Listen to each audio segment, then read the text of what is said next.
గొప్ప దేవునికి మహిమ కలుగునుగాక. ప్రియ స్నేహితులందరికీ దివ్య వాక్యోదయం. ఈనాటి పాఠ్యభాగము మార్కు సువార్త 9:33. అంతట వారు కపెర్నహూమునకు వచ్చిరి. వారు ఎవడు గొప్పవాడని మార్గమున ఒకనితో ఒకడు వాదించిరి గనుక ఆయన ఇంట ఉన్నప్పుడు, మార్గమున మీరు ఒకరితో ఒకరు దేనిని గూర్చి వాదించుచుంటిరి అని వారిని అడుగుతూ ఉన్నారు. నిజమైనటువంటి గొప్పతనాన్ని గూర్చి యేసు ప్రభు వారు వివరిస్తూ ఉన్నాడు. ఇక్కడ సుఖశాంతులతో పనివారిని కలిగి జీవించడమే నిజమైన గొప్పతనం అనుకుంటారు చాలామంది. అది గొప్పతనం కాదు. ఎవరు గొప్పవారుగా ఉండగోరుదురో వారు అందరికంటే అల్పులుగా ఉండాలని యేసయ్య బోధించారు.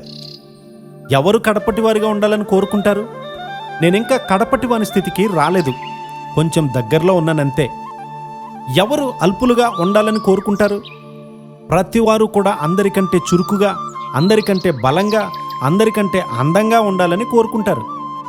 ప్రారంభం నుండి కూడా అందరికీ పరిచర్య చేసేవాడిని, ఏ పనైనా చేసేవాడిని, అవసరత ఉన్న చోట నింపేవాడిని. అదెంతో సంతోషకరంగా ఉండేది. వారిని ప్రేమించి వారి కొరకు ప్రార్థించడానికి అది సహాయపడింది.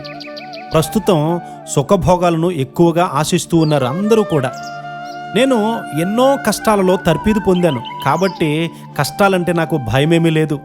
ఈ దినాల్లో అలాంటి వారు సహవాసంలో తయారు కావడం లేదని బాధ కలుగుతుంది. అనుకోకుండా మిమ్మల్ని, మీ తలాంతులను నిర్లక్ష్య పెడుతున్నామనే మనస్సు మీలో ఉంది. ఆ మనస్సే ఉద్యోగానికి ఆటంకం. నీకున్నటువంటి తలాంతులను బట్టి దేవుడు నిన్ను వాడుకుంటాడని ఎప్పుడు కూడా అనుకోకు. నీలో విరిగి నలిగినటువంటి ఆత్మ ఉంటేనే దేవుడు నిన్ను వాడుకుంటాడు. నన్నెవరూ వాడుకోవట్లేదని నేనెప్పుడూ తలంచలేదు, ఎప్పుడు గుర్తింపు పొందాలని కోరుకోలేదు.